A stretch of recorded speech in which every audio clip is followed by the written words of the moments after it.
Assalamualaikum warahmatullahi wabarakatuh. Saya Slamet Gumelar dari KPI 3B ingin menjelaskan soal peran komunikasi dalam organisasi. Video ini ditugaskan untuk memenuhi tugas akhir mata kuliah komunikasi, organisasi, dan kelompok. Ya, selanjutnya langsung kita masuk ke materi penjelasannya. Pada dasarnya, organisasi adalah suatu kesatuan sosial dari sekelompok manusia yang saling berinteraksi menurut suatu pola tertentu, hingga setiap anggota organisasi memiliki fungsi dan tugasnya masing-masing seperti job desk, dan lain-lain, yang sebagai suatu kesatuan mempunyai tugas tujuan tertentu dan mempunyai batas-batas yang tentunya sudah jelas, sehingga bisa dipisahkan secara tegas dari lingkungannya.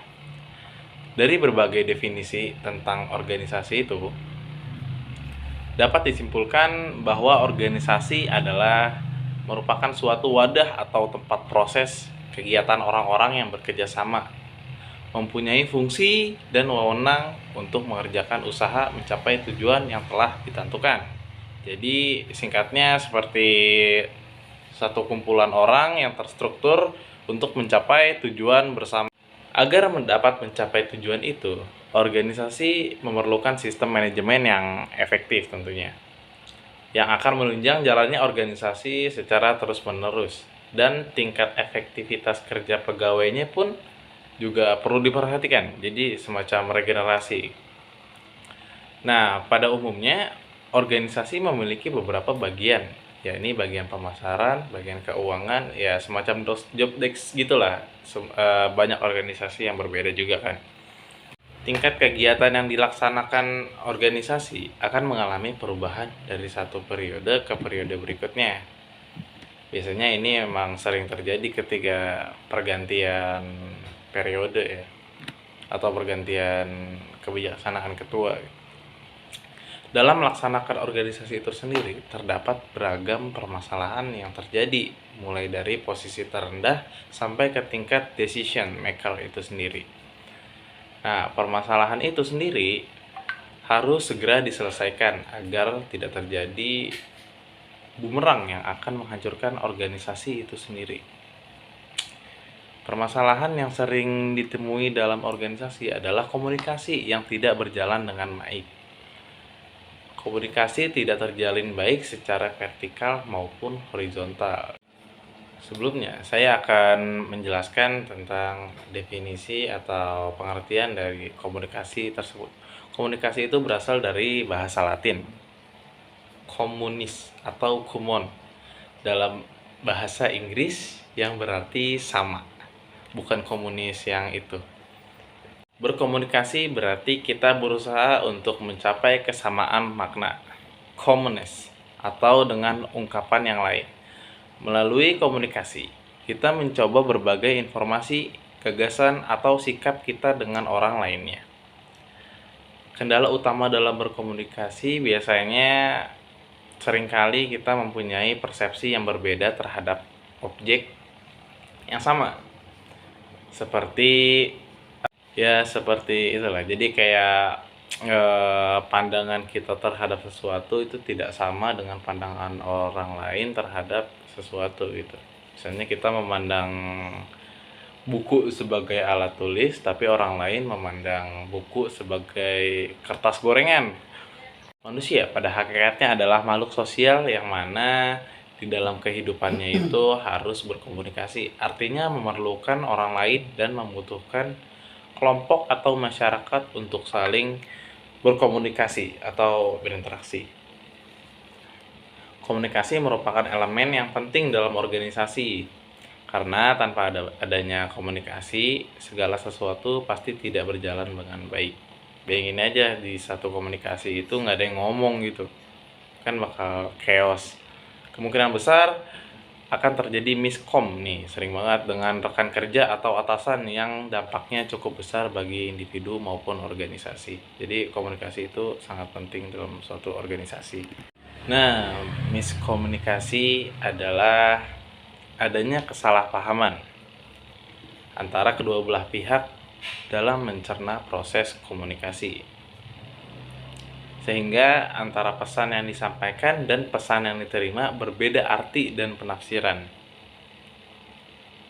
Nah, jika kondisi ini terus berlanjut, tentu akan membawa dampak yang sangat buruk bagi kelangsungan organisasi tersebut. Bukan tidak mungkin akibat dari komunikasi adalah munculnya konflik-konflik di dalam organisasi. Sosiologis, konflik dapat diartikan sebagai suatu proses sosial antara dua pihak atau lebih, bisa juga kelompok, di mana salah satu pihak berusaha menyingkirkan pihak lain dengan menghancurkannya atau membuatnya tidak berdaya.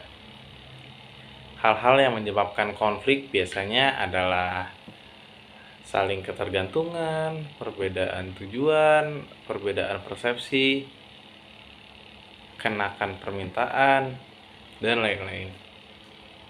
Akibatnya, dari konflik itu sendiri beragam.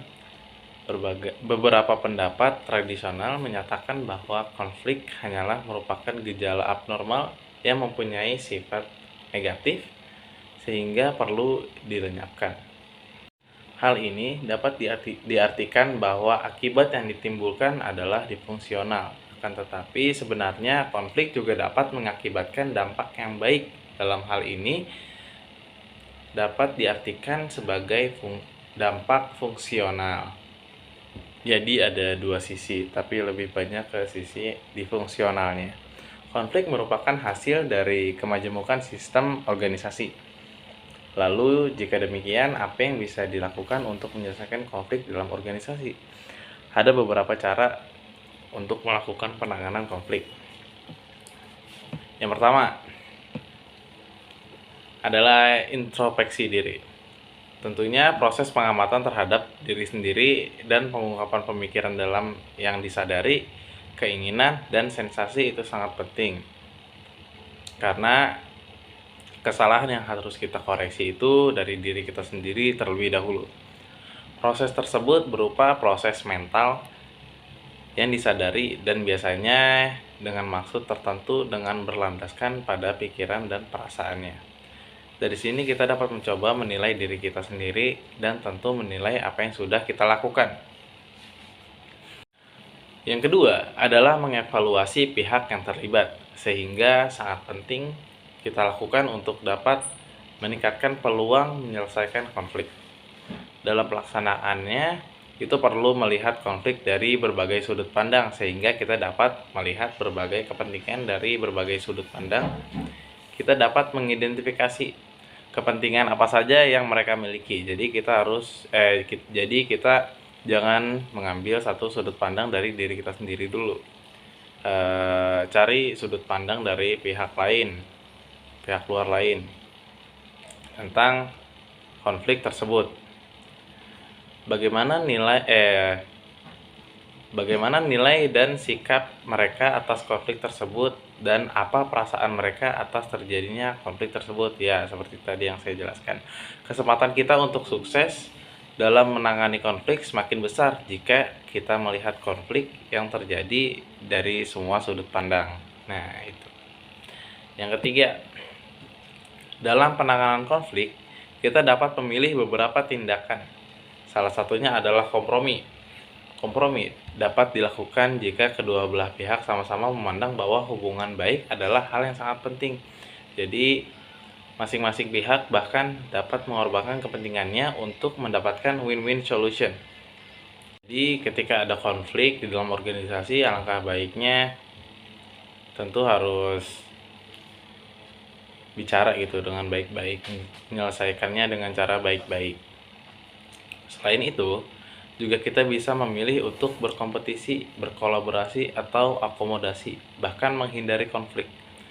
Tetapi lebih dari itu semua adalah komunikasi sangat diperlukan pada setiap pilihan penanganan konflik.